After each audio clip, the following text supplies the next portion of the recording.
Hello, my name is Victor Goose. I am a member of St Luke's Ministry and Mission Team.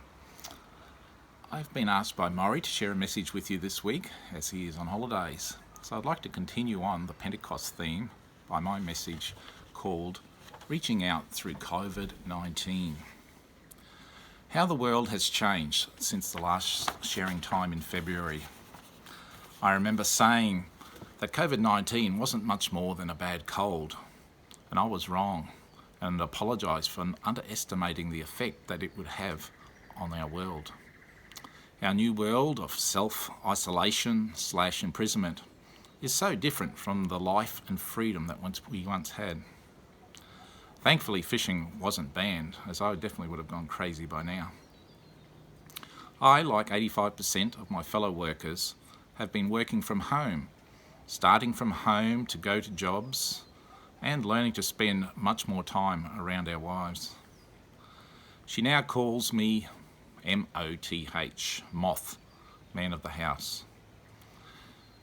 Being away from our church and other people has thrown up a real challenge for us as Christians as to how we can continue to worship and still spread the gospel while locked in our own homes. One of my favourite passages in the Bible is Acts 16 verse 16, and this gives us some great guidance and encouragement. Paul and Silas were in Philippi and got thrown into prison for stopping a fortune teller from predicting the future and thus not earning any money for her employer. While they were in the most secure inner prison cell, they prayed aloud and sang songs of praise to God at midnight, even though they were severely wounded from a whipping and beating. After an earthquake released their chains and the prison doors, they went with the prison guard to his house to share a meal. They ended up baptizing him, his whole family and household. What a great example of the power of the gospel under extreme lockdown pressure. Another story that I'd like to share is about Pete the Greek from Zion. Just before COVID-19 took hold, Chris and I went on a 10-day holiday in Tasmania that she'd been planning for some time. We just made it into Tasmania before they brought in a 14-day quarantine period for travellers. We drove from Launceston to Strahan, dropping in at Cradle Mountain on the way. We got to walk around Dove Lake on a relatively clear day and see the majesty of this place. While in Strahan, a lot of the tourist attractions had shut down, so I filled in time one afternoon by having a fish off the main wharf in town. I had to share it with another local called Pete, and as I do, I asked Pete about the fish that he had caught and how he had caught them. Pete was kind enough to show me his haul of small mackerel, red cod and mullet, and also tell me how and where to cast my little hand line that was just wound around an empty bottle. Pete had a very broad European accent, and I could only understand every third word he was saying.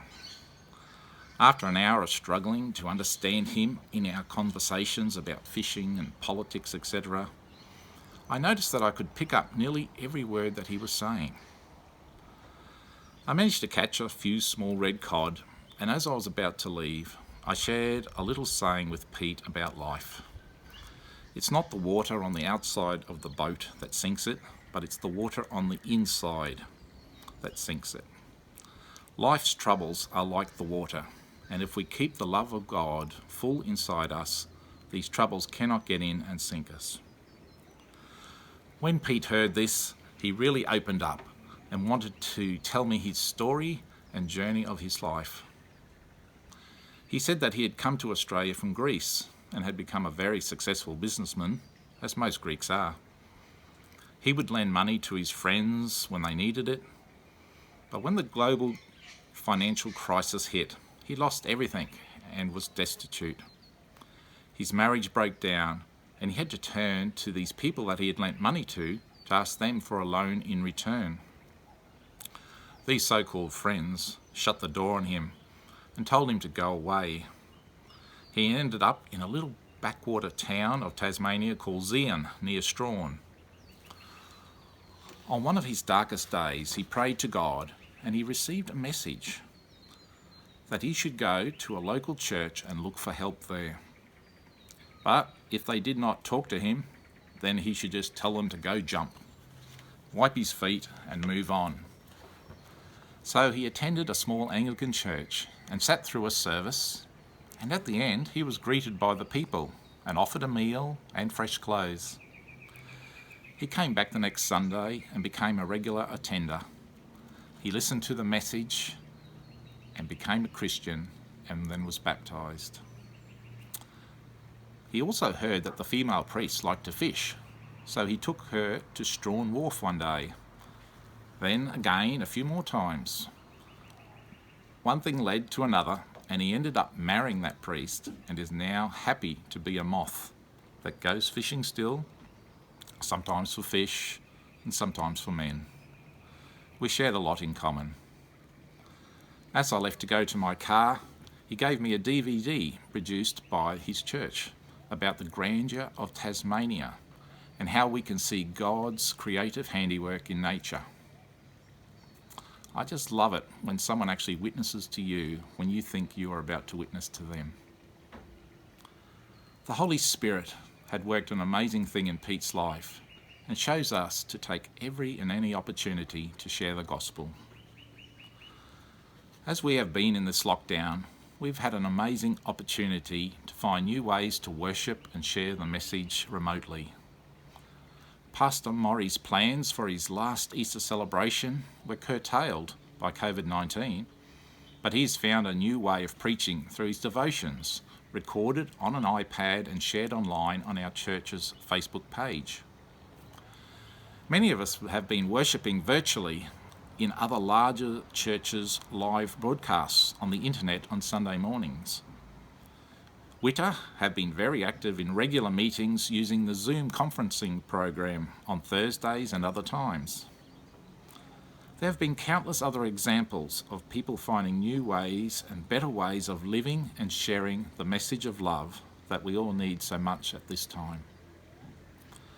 I encourage you all to think about a way that you can reach out to someone in lockdown that you may not have spoken to for a while. Pick up your phone and call them and share your life journey with them. Most people have time on their hands at the moment and are more willing to open up and share about their lives. Post a message online to support someone in their endeavours. Learn how to use a new technology to meet with people until we can meet again in person. Give your relatives a hug through a big plastic paint drop sheet if necessary. So take and make every situation in your life an opportunity to share the gospel with another person, just like Paul and Silas did in isolation in prison that dark night at midnight in Philippi. We did make it back from Tasmania on a nearly empty plane just before Queensland went into quarantine too. See the following link if you'd like to watch a short movie maker show about our holiday before COVID-19. Let me know if you would like to borrow the DVD from Pete called The Mountain. But most of all, enjoy the trip, enjoy life, and be bold in witnessing. Thank you for listening and have a blessed week.